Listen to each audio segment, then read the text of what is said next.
What's up, Cave Dwellers? I'm Gabe, the Flash. I'm Darren, the 3D printer helmet man. And I can't see with this thing on. You got it backwards. Oh. Don't forget Drool Pool. Nasty.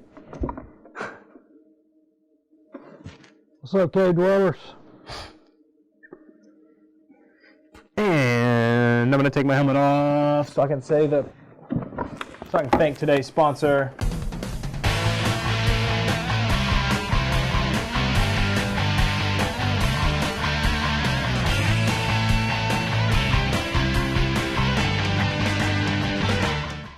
Which is RPG. Yeah, check them out. They're building people, changing lives. It's rpghiring.com. Make sure you hit them up, look into them if you're looking for a new career or a new opportunity or a new life change. So, all right. Forget, Macho Man approves. Macho Man does approve. Yeah, I do. Yeah. Gabe, what is today's topic? Spoiler alert.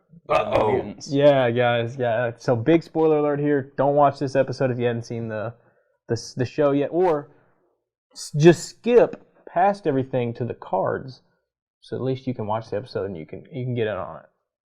I hate to say that. No, but you it's definitely need to hear what I have to say. I mean, yeah. I mean, it's a spoiler alert, but it's. Go watch the movie first and then come back real quick, like before. Like, hurry. Before the week's over with, so you can get in on the cards. Yeah, we're gonna be talking about the new Mutants movie that just released. What, like, you know, on the 28th, something like that. Yeah, we went and watched it all together as Gabe's Cave, and I suppose we're gonna tell you about how we felt about it, and then compare it to the comics, and we're gonna tell you what we think should have changed or what should have been different. Right. Who wants to start with? I think Gabe should start. Gabe, how did you feel about the movie? I think that that CGI was great. What? CGI was good. Magik's character was good. Yeah. They had a really good. She actually even kind of looked like Magik. She did, really. I mean, they did a really good job on her character. Hey. Yeah. Good job. Yeah. So if you want to watch it for Magik, that's you're got it. Okay. You can watch it for Magik. Sunspot wasn't on point, but his character does look like the 2019 comic line. Okay. He at least looks like him. I feel like he kind of acted like him too. He does, yes. Yeah. He is just like that in the 2019 series. Talking about just the characters alone first. Sunspot he honestly reminded me of the Human Torch. Right. Without being able to fly. And then at closer towards the end, when he was all charred up, then he kind of looked like the real Sunspot, where Sunspot has like no pigment. He's just like solid black. You can see some eyes. You can tell he's hot though. He's got this like molten core. Yeah, glowy look off of him. In the movie, he was just a fireball. Well, he was learning his powers. Yeah. Right. So he didn't have it wasn't control. his full potential. And the CGI on him was pretty good though. Yes. Yeah. Better. They did better on him, and I'm about to make a bold statement here, guys. This is another movie that I wasn't too fond of when I mentioned it, though. But they did a better job on him than they did Human Torch and Fantastic Four. I think that was just a joke, anyways. Both, even the remake. The only good thing about Fantastic Four was Jessica Alba.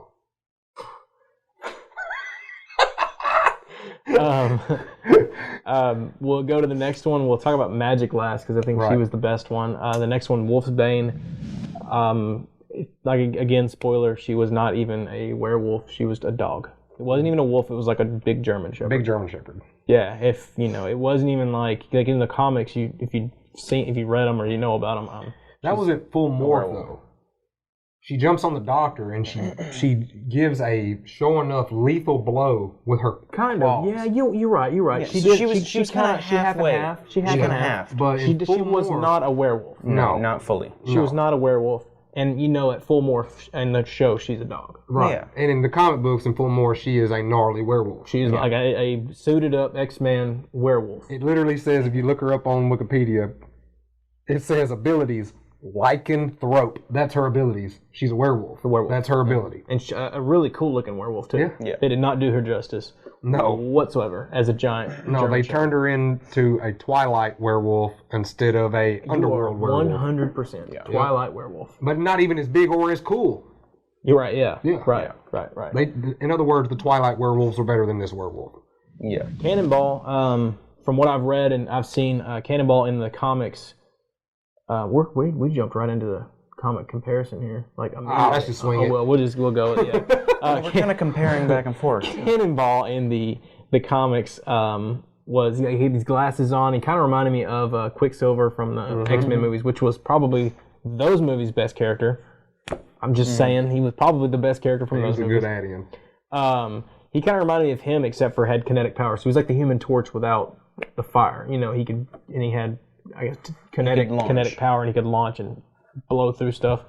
His backstory in the movie was very similar to his backstory in the comics. So he was actually, I think they did an okay job on him. Yeah. He was not bad. No. His whole character was really not bad. I think that they could have done him more justice on using him in the movie. Right, because he is, in the movie you kind of get the feel that it's going to be MAGIK and Roberto or SUNSPOT leading the way, but that's not how that goes. Right. So that might have a little bit to do with the fact that when you tell someone when you tell an actor that didn't read the comics or wasn't a fan that your character is egotistical and you're known to be hot-headed and you're wealthy, that would be SUNSPOT, okay, in the movie. When you tell that actor that, he builds this persona that he feels like he has to have. Well, you're still just a wussy second-hand guy. You're not the lead character. You got to know things like that. Right. Yeah. Cannonball and MOONSTAR are like the head honchos of the New Mutants when it all comes around. Cannonball and MOONSTAR. When after they get up in age, when it first starts, they're not the head honchos. Right, in the comic line version, yeah. Yeah. Cannonball, I feel like they could have done him a lot better. Like I said, he had a good backstory in the show, and he had what little backstory there was, he had a good one, and I think he had a good character, but his powers were just kind of strange. Yeah. He would be like, just, like tornado his arms, and then he would just fly away. It's cool how they brought what we see in the comic books of how it is before he takes off, and then they give it almost like that butterfly effect, that effect on the Butterfly Effect movie where there's the wobbling, good stuff. Yeah. Yeah, I mean, we can go. Who else was in? Who we mentioned here? Moonstar. Moonstar. My goodness. She is people. If y'all don't know nothing about her, she's pretty important person. I mean, and she's a pretty powerful mutant in the comics. Yes. In the comics, she is like just. I don't mean like I don't know why she's not in the X-Men normally. Right. She becomes a Valkyrie. I mean, literally becomes a Valkyrie at some point. Goes to Asgard and becomes a Valkyrie, and she carries this like bow and has like soul arrows. I don't even know, like the crazy, like she shoots magic arrows and all this stuff, and she's like wild, like this really really cool character. Yeah. And in the movie, I know it's like when it's the New Mutants, it's when they first get started, but still, it's like they're all first figuring out their powers and everything. They didn't even, I mean, like the things they added in. Which of course the Valkyrie was after she lost them. Right, but the movie though, we're talking about the movie. The movie Moonstar was like just a girl who could access your dreams and project your fears into. Right, but then like the main part of the movie was literally just about a spoiler, obviously about the bear, and the bear was like. Mm-hmm. The bear is its own entity too, people. Yeah, in the movie.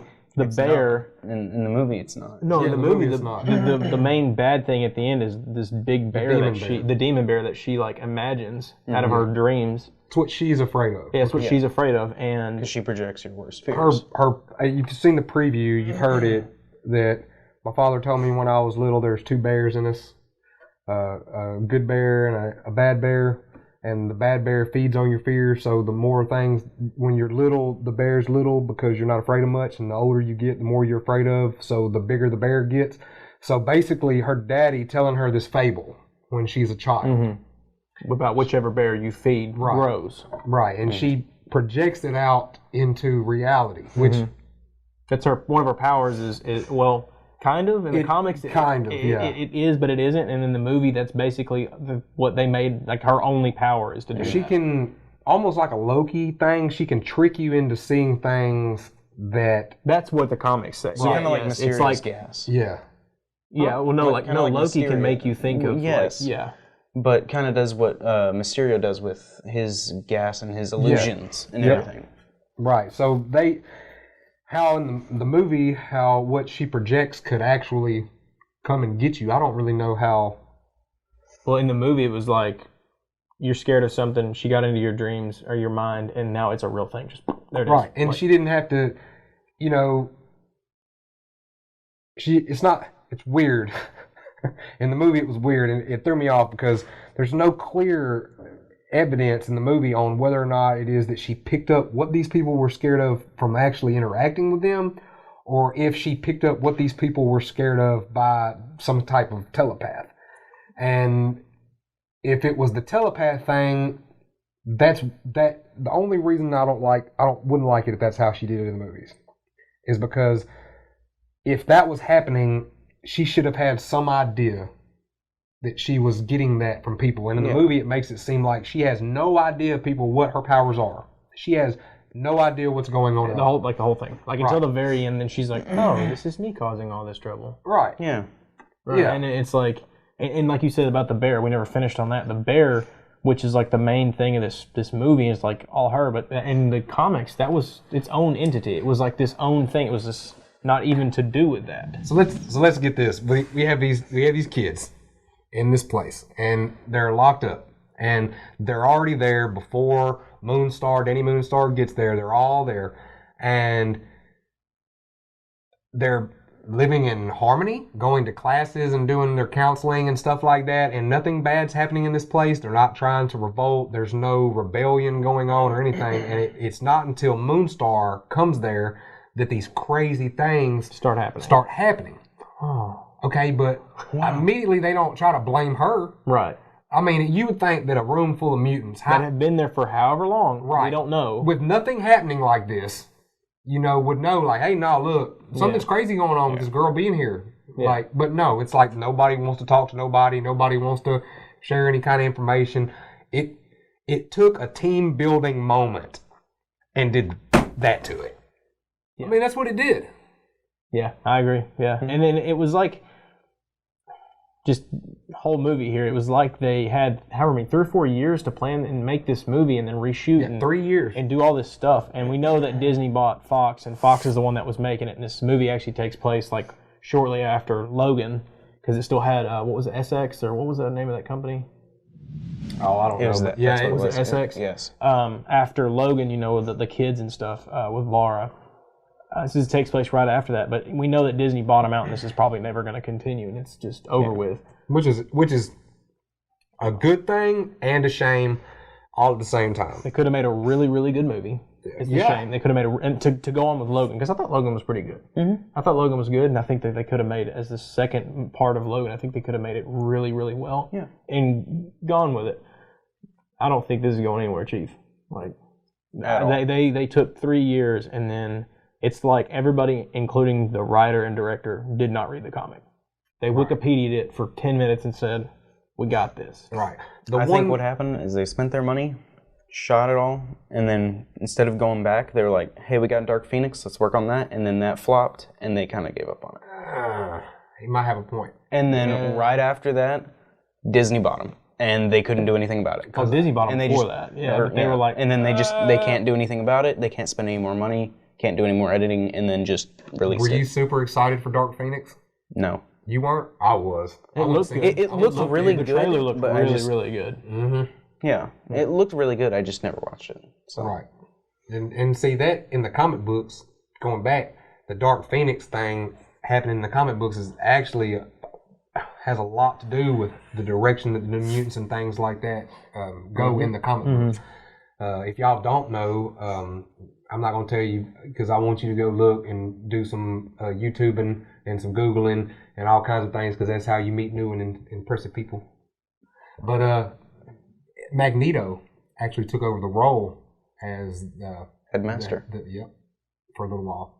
Of The X-Men. yeah, Yeah, and it has a lot to do with Magik's progression in that in that little timeline. Which, by the way, we have not talked about MAGIK. We haven't. We haven't talked about the MAGIK star because she's the best. Yeah, the star of the show, and what actually we think did a very good job, and kind of like when they reused Ryan Reynolds' Deadpool in the whatever you want to call the Deadpool in X-Men versus Ryan Reynolds' actual Deadpool. I think they should reuse the character or the actor. Yeah. If they use if they do MAGIK again in the MCU at some point when they introduce because she becomes Doctor X-Men and Strange's apprentice stuff eventually.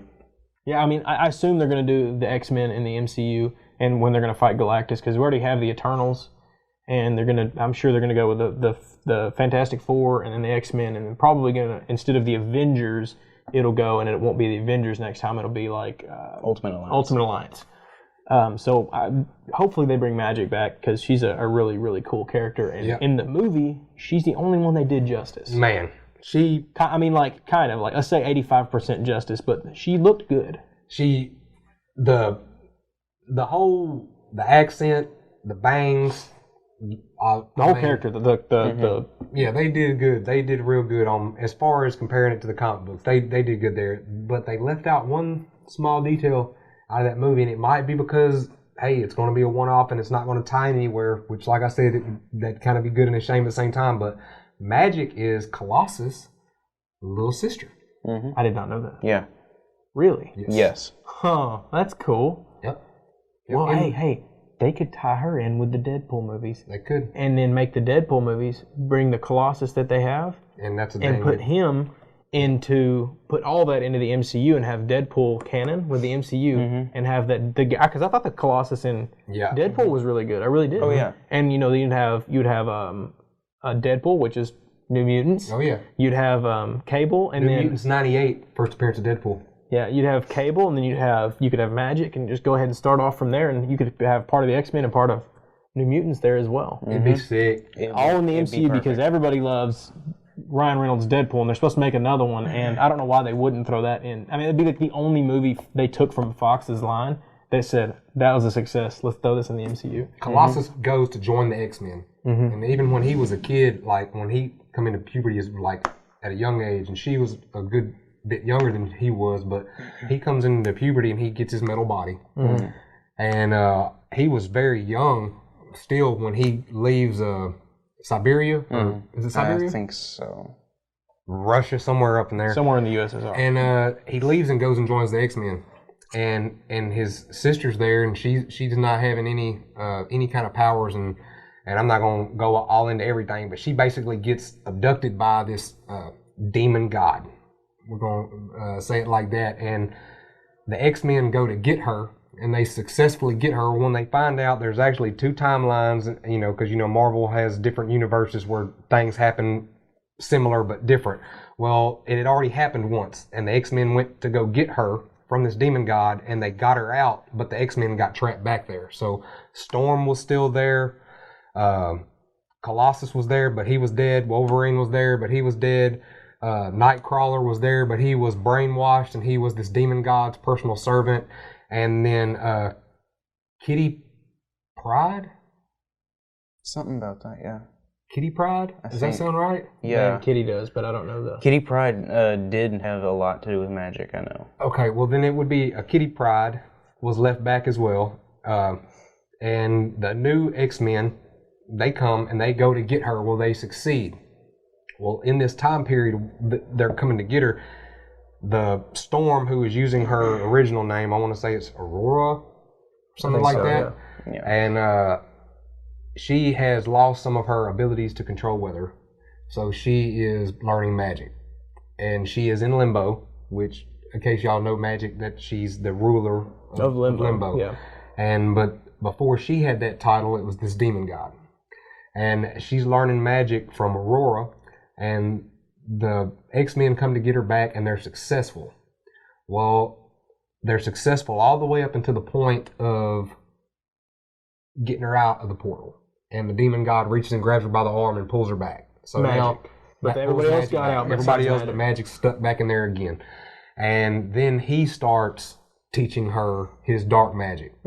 And that's really how she learned. And then while she's learning all this dark magic, being able to do all these things, she hasn't even come into her mutant abilities yet. Right. So she hasn't even been able to do the portals or anything like that. Right. And she comes into it, in this process. And I mean, it's a good storyline. I mean, the movie didn't do that justice at all. The movie was basically like she. I wanted to talk about that too, about how that was the one spin that I liked about the movie, and it's a bit sensitive, but they use, they basically make it seem as if she was a victim of sex trafficking. Yeah.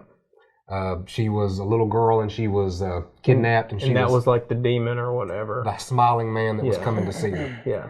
And they make it very apparent in the film that something bad happened to her when she was younger, and she even says when they asked her what she was there for, she says, "I killed 18 men." Mm-hmm. So it leads into that. I mean, they don't come out and say it, but from the little what do you want to call it? Memories, the dreams that she has and the memories that comes back to her, and it's very obvious that that's what happened to her. And I will say that as far as if you wanted to try to do something new age and try to involve something, it was a very risky move, but it was a good one in the fact that you can, when you're in this movie and you're watching it and you're trying to relate to her character and you're trying to understand why she's so angry. I mean, yeah, for sure.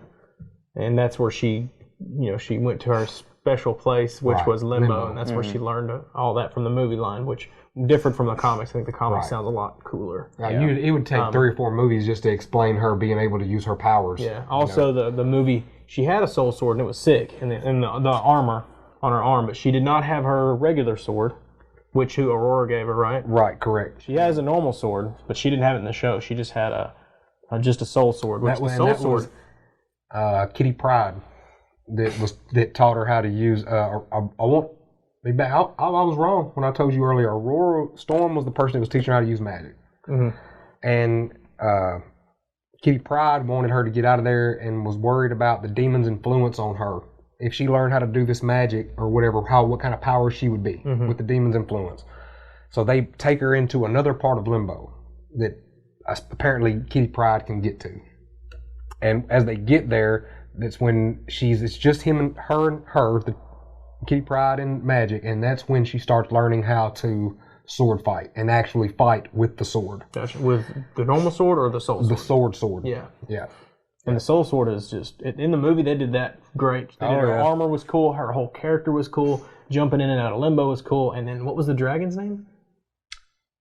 Oh, was it Puppet? No, it was a puppet, but I cannot remember the dragon's name. What did she call it, dragon? What'd they call the dragon back there, Drillpool? We'll know here in just a second. I don't know. Anyways, the dragon, that was all really, really, really good edited CGI. Really good CGI. And her character was really cool. It had the potential to be really, really good movie. But it's like Fox knew, we got bought out. We should probably release this just to make a little extra revenue. And they did, but it was one thing you don't want to hear people say, and I've heard it more than anything else, when you're talking about a movie like this that a lot of us waited so long for. It took 3 years for us to see it, and more often than not, what you hear out of somebody's mouth is it felt rushed. It did. It was probably the movie if I've ever said it felt rushed, that's probably the most true about it. Yep. I don't know that I've ever said that about any other movie besides that. I don't think I have ever. Felt rushed. It really did. It's like it almost didn't have a story. Yeah, it really didn't feel like it did. Like I said, it's like they didn't read the comic. It's like they Wikipedia'd everything and said, well, this is what we think should happen with all these characters. Like this makes sense. They threw up a frame, or just like an outline, and didn't finish it at all. Didn't finish their story. So if you didn't watch the movie and you made it this far and you planned on watching the movie, if you really, really want to, you can. I'm not stopping you.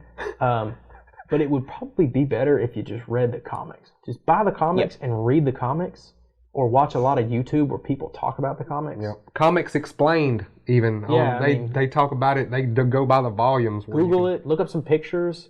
You do yourself a lot better justice like that. And not to mention, it was Fox's, I think, last Marvel movie. And it likely, I don't see it ever happening, getting a spinoff or another movie in that timeline because Disney's Marvel has this giant universe they've created over the past however many years with the Avengers movies, and now they're going to fight Galactus. We all know that. Yeah. It's coming next. Yeah. I think that they'll recast and remake all of these characters, so it's wait for the good one. Wait for that. Wait a couple extra years and wait for the good movie or the good Magik. If they bring Magik back, unless the actress that did her just refuses to do the part, if they recast her, it'll be the first time you ever see me stand outside of somewhere holding a protest sign. She did a really good job. I will literally protest the movie. I'll be out there don't go watch this movie. Here's some free candy. Wait a minute. Hold on. Hang on now. Whoa there. Don't watch the movie. Here's some airheads. Yes. I don't know, man. I don't know what else to say about it. It had potential. Comics are really cool. I have one more thing I want to say about it, but it's not important. It's just a discretionary advice to parents out there. Yeah, we're a little late in the episode, but if you're a parent watching this and you have your children with them, or just in general, if you are uncomfortable by this, they chose to add in a love interest, let's just call it that, into this movie between two kids that in all rights are underage. Well under age. Well, I mean, they're kids. like what, 13 and 14? Yeah. So let keep that in mind. If you don't want to have to explain some things to some of your kids, I'd look it up if you want to know more about it. I don't want to talk too much about it on this family show, but if you want to know more about what I'm talking about, I'm sure you can find more about it on the internet, and it'll explain. IMDb does a very good job in there. If you look up the movies, the parental or the basically why it got the rating it did or why it did whatever, and people will go on and comment. So if you want to know about them, you can always check out IMDb. Is probably the first place to look. And as a 35-year-old man, I felt a little creepy. I was a little uncomfortable. Yeah. Out of it. Yep. And not because of what it was, just because of how old they were. Yeah. Yeah. Straight up. I mean, just. So there's that. That was probably the thing that I disliked the most about the movie. I felt like it didn't need to be added in there. I don't feel like it added anything to the story. I actually feel like, what I was telling him right before the cameras come on, I actually felt like right before this whole love interest thing got introduced between the characters, I feel like I was leaning up in my seat. It's a critical point in the movie. Something's happening and you're like, what's going on? And then right when you get to that peak point of what you're wondering, it's like all that comes to a head, and then they introduce this love interest into the thing, and I'm like, what? Just drops. Why? Drops that. Yeah. Just drops it. Yeah. And that was what 98% of the movie was based about. After it got introduced, yeah. Yeah, and then between the middle, just the middle. Between them two characters, yes. Which one of them is the head character. Let's just say that one of them is the main character. So you're taking her all the way out of the movie, basically, because you wanted to add in a love interest with her. Mm-hmm. These two talking of their own. Of which part? None of the characters even had you feel connected to any of them anyways. But and again, it was literally just because it was the age of it. That's all it was. Mm-hmm. And yeah, could have been left out, Fox. But Magik, her part on the movie was really cool, and the CGI was really good. Yep. And when SUNSPOT tells his story, I'm not SUNSPOT, but when Cannonball tells his story, oh yeah, about when he's in the little circle and he's telling his story, that's some good acting right there. Mm-hmm. I mean, it feel from a spot where you're mutant and you kill your daddy and a bunch of his workers by accident. Did you feel like what was the Cannonball? Yeah. What was the lady that ran the place? What was her name? I don't know. Don't remember. Man, she was not Was she just boring to you? Like bland? Yes. Dude, she... Yes. I don't know where she would come from in the comics. I tried to find where that character... I think what happened was they did really good with Logan. They did really good with Logan. Mm-hmm. And they were working on this movie before Disney even decided to buy Fox, like completely before this. So they're making this movie, they're filming all this stuff, but they're like, where should we go with this? Well, after Logan, the New Mutants. That's like kind of what was happening. You know, the X-Men have all died off and the New Mutants are next or whatever. I would have liked it a lot more if the nurse doctor lady was the one that was the powerful telepath. And that she was the one making them feel whatever they were feeling or whatever, and they all had to come together and figure out what was happening. And find then, a way to... And then use their powers together to find out. That actually makes sense. Mm-hmm. I mean, I would have liked it a lot more like that. But what they did was they were like, New Mutants is next. We need to link this to Logan. And, you know, at the end of Logan, it was all about that corporation that was controlling the mutants and all this stuff. They're like, this is how we're going to link it by adding this doctor lady in who was also a mutant. Yeah. And then the New Mutants. But it's like, we're not actually going to give them the right backstory. We're just going to call them the New Mutants and have their real names and some of their powers. Right. And that's how they linked the two together. Yep. And how they were planning on linking the New Mutants to the real X-Men, which are dead, and their timeline, you know, because Storm or Aurora. Well, they think they're dead. That. Well, I mean, they are. I mean, the whole timeline of Logan, in the movies? In the movies, that's what I'm saying. In Fox's X-Men timeline, which is it's all out of whack, anyways. I don't even know how to explain that. You know, Logan and Xavier are like the last two mutants left, or some of the last two mutants besides what new ones they're controlling in this corporation. Mm-hmm. Correct. And that's why they hunt them down. Correct. You know, and then this is where they, you know, I guess the New Mutants, the world has started. Because they built it up for that. And I mean, I feel like that was a little bit of foreshadowing to make you maybe, I guess, because they played tricks on your mind in the movie. Mm-hmm. They tried to make it not be predictable. But the thing about it is if you've read the comics and you know the history, it ought to be predictable.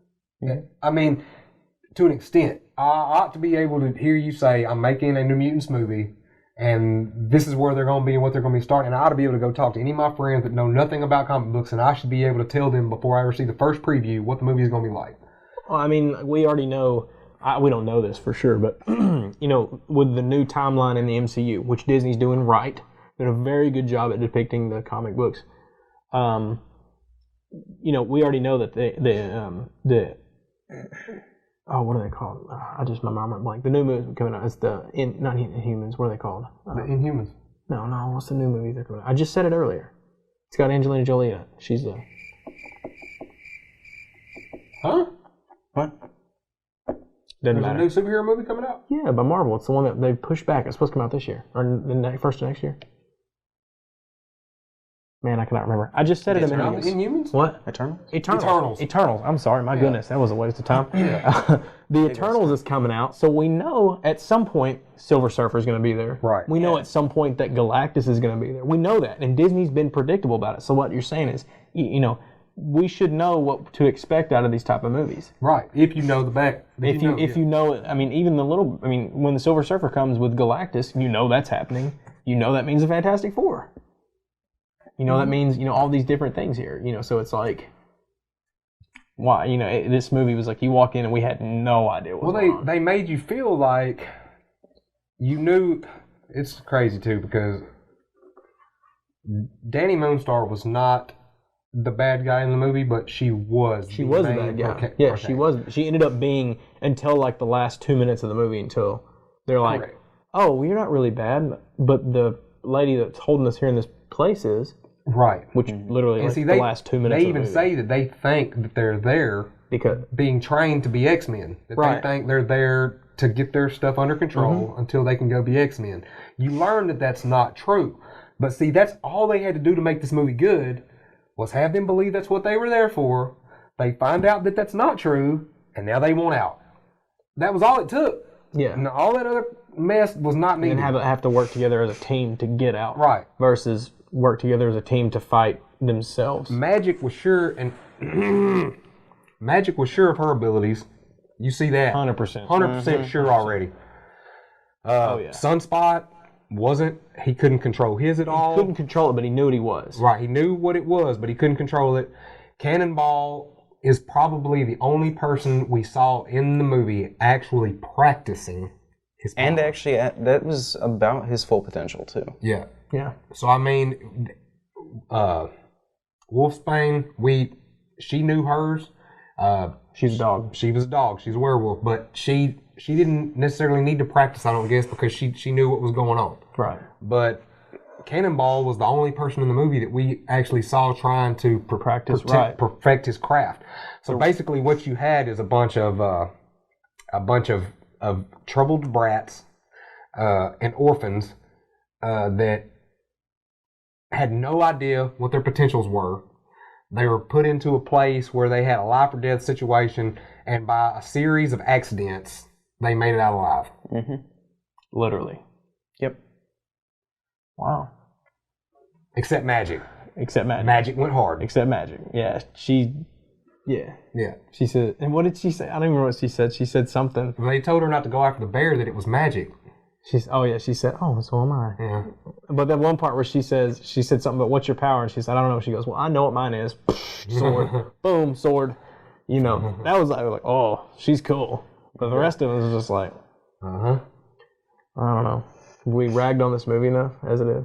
Yeah. I mean, I think we have. Yeah. I think we should probably give some stuff away.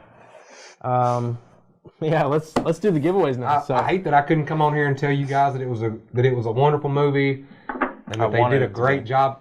I mean, we were all excited. I mean, it looked cool. We took a little trip and went to go see it. Ate big boy nachos with jalapenos and chili and big drinks. I broke a record at the Guitar Hero thing in the arcade. He did. I did. He really did. He set the town record for the movie theater Guitar Hero game. Yeah, arcade on Stevie Ray Vaughan, Pride and Joy. Get your money up, baby. All right, let's do a giveaway.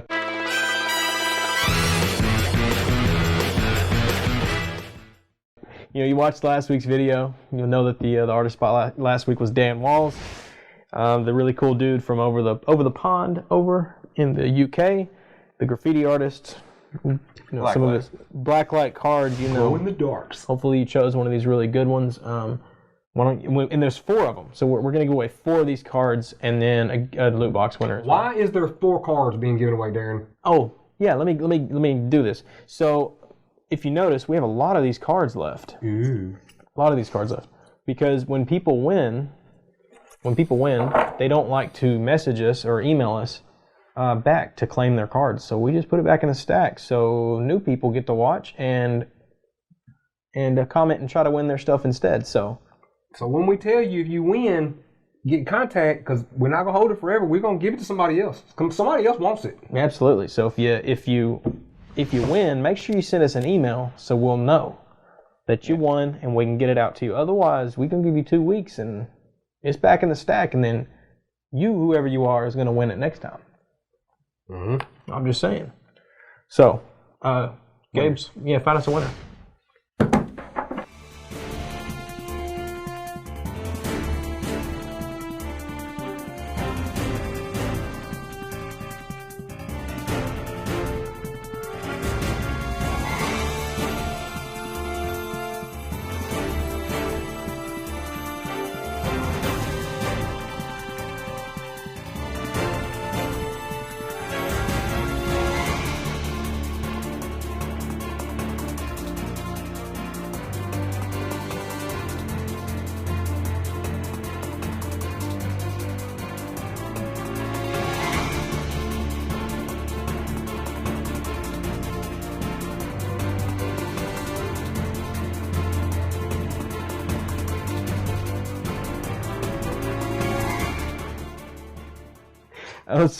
All right, so we have number 1 here,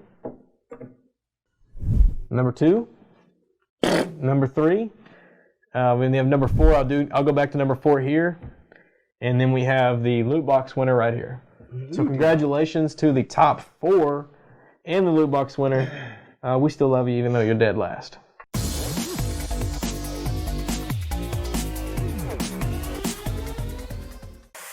All right, so now on this for this week's artist spotlight is Richard Serrao. He has some cool cards. He definitely does, and I'm looking through these right here, and I should probably put them down. I don't know how these have not gotten chosen yet. They're my favorites. What do you mean chosen? Because you only got to pick a couple of them out of this. This is the second rotation. This is the second rotation. So here we go. You guys ready for this? We have Pennywise. We have an Inquisitor. I think that is the... What sister? What sister is that? Seventh? Is it the seventh sister? I thought it was the seventh sister. From Fallen Order. Indeed. No, is that from... No, that's from Fallen Order. It's the brother that's in Rebels that looks like that. Wears a helmet similar. Is it? Yes. Okay. Only time Gabe's ever been wrong is the one time he thought he made a mistake. I'll let y'all think on it. We have a Joker. It's a really, really good Joker. Really creepy looking Joker. And I switched these up and put these together because we have a Furiosa from Mad Max. Dang. And we have a Morton Joe from Mad Max Fury Road. We have a Xenomorph from Predator. We have a really, really killer Ghost Rider. From Aliens? I mean, Aliens. Sorry. Aliens, not Predator. I'm sorry. Stop it. Why are you going to lie to the viewers? I know what it was. I know it was a Xenomorph. Why would you lie to the viewers like that? That Ghost Rider is really cool. We have the Crow here. That's the Crow, right? That is. Yes. And then we have... I don't want to give it away. We have a Darth Maul. That is some serious Darth Maul right there. That is fantastic. And I don't know why lately, but I really love the Clone Wars era. This is off topic here, but I really love the Clone Wars era of Star Wars. You know, like the prequels and beforehand, where there's more than two Sith and all that stuff. But even with this one, if you've watched the Clone Wars at all, you know that he's still alive. And his whole character. Whoa, yeah, whoa, really? His whole character is just. It's amazing. Fantastic. He has one of these a really, really cool character arc where it just, you don't know anything about. You just think he's a bad guy in the first movie and he dies. He gets cut in half. No, not at all. Like he is the reason for everything behind everything. Everything. Yeah, he really is. And he gets his vengeance. Yes. Making me want to go watch it. Oh, the Clone Wars is really good. But Darth Maul, after watching the Clone Wars and Rebels, he's my favorite Sith.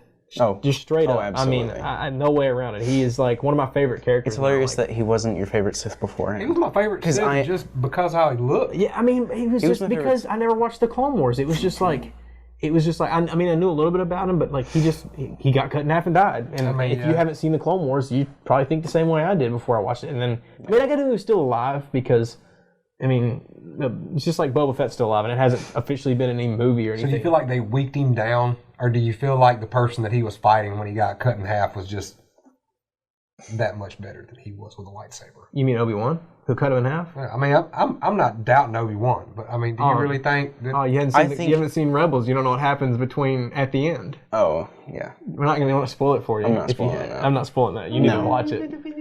Yeah. You at least, oh no. You at least need to watch his life story on YouTube. Yeah, if you don't, because they do have like an hour-long video. So I'm gonna go ahead and say it. My favorite here is Darth Maul because I love Darth Maul. But with that being said, I have a tie for the second place, which is these four. I never really cared. I'll tell you why. I never really cared for the Inquisitors. They were always kind of just a weird character to put in. I think Inquisitors are cool. The fire on this Ghost Rider, and I hope the cameras do this justice. That's why I tried to hold it up there. It's wild. And I don't know. And the detail on the Xenomorph, I love just the simple background, the detail there. And if you didn't like Mad Max Fury Road, I don't know. I'm sorry. I don't know what to tell you. You're missing out on life. It was a good movie. That was a solid movie. It was. And it won like 50 awards at the whatever it is. My mouth gets dusty just thinking about that movie. Yeah, what a lovely day. Yeah. So, all right, what's your favorite game? So I love Inquisitorius. I love the story behind all of them. I like the Inquisitor. He's the opposite. But Inquisitors are weak. But I also love the Darth Maul. Yeah, the Darth Maul is really good. I'm going with Sting. Sting, yeah.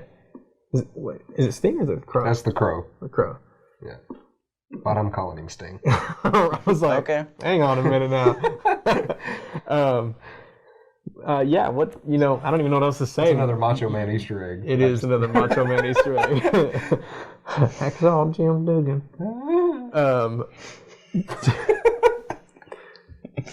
Oh my gosh. So guys, leave a comment telling us which one you like the best and what you did like about the movie. And if you've seen New Mutants, make sure you let us know. Tell us what you thought about it. I'm genuinely curious. If you've seen the movie, leave a comment and tell us what you liked about it, what you didn't like about it too, because I want some other opinions here, because we watched it like day number 1. And we wanted to wait a little while to get this video out, so we're not spoiling it like literally 2 days later. Yeah. Right. That would not be fun for anybody, because anyways. So, leave us a comment, tell us which one you like, and hopefully you win one of these very beautiful cards by Richard Serrao.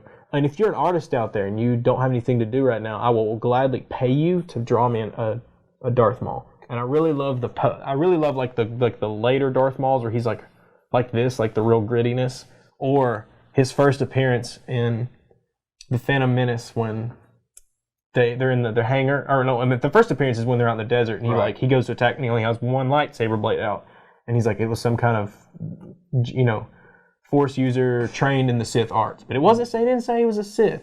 And then they're in the Naboo building around where the generators are, and he pulls out his lightsaber and holds it like this, and he shoots one lightsaber blade out, and you're like, oh, he's got and then the other one goes out, and I remember being in the movie theater like, Yeah, it was a mind-blown moment. Yeah, 2 lightsabers. He's got 2 of them! 2 blades! Yeah, I mean, like, every time I see that, I'm just like, like the... Yeah. I'll have to throw that gif in here, Yeah. That look that he just did is the brain freeze look that I give when I eat a snow cone too fast. Yeah, like, the fact that he has 2 blades, like, that was just revolutionary for Star Wars. Yeah. Like, they're not just, just these stiff... You know what I mean? Like, and then it just went from there.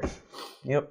Because you got to think it was just 4, 5, 6, which were made back with worse technology, but still really good movies. Don't get me wrong. Don't hate on me that. And the worst technology actually, I think, made it better because it limited what they could do with the fighting, which made it look like, hey, Luke's an untrained Jedi. Yeah, which is true. So it made it better, I think. We're a little off topic here, but real quick. Entirely. We do that, but we know y'all don't really care. Yeah. You come to see us rant. Yes. Fox, if you want us to talk better about any movie that you have coming up in the future, Money Talks. Email. Yes. And just write us a check. We'll take more than one sponsor. You know what, guys? If you do email us or you do send us some money, I'll take the money and I will build the Black Beauty that we talked about on like episode 2. So I'll go ahead and get that started. So that's right. Cash App, baby. It happen.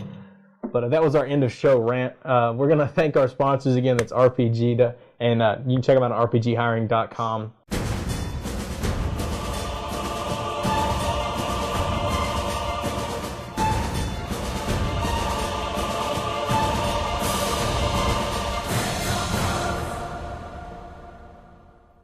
If you're looking for any opportunities in Oklahoma, Kansas, Missouri, Arkansas, Tennessee, and you're interested in new opportunity, a new lifestyle, they're building people, changing lives, man. It's a great place to come work. Check them out. Yeah, to check them out. And I guess that's it for you to hear our rant about Star Wars. But I'm pretty sure we're gonna keep talking about it. So until next time, we'll like and subscribe. Yeah, we'll see you later, guys. Night, night, cave dwellers. Bye.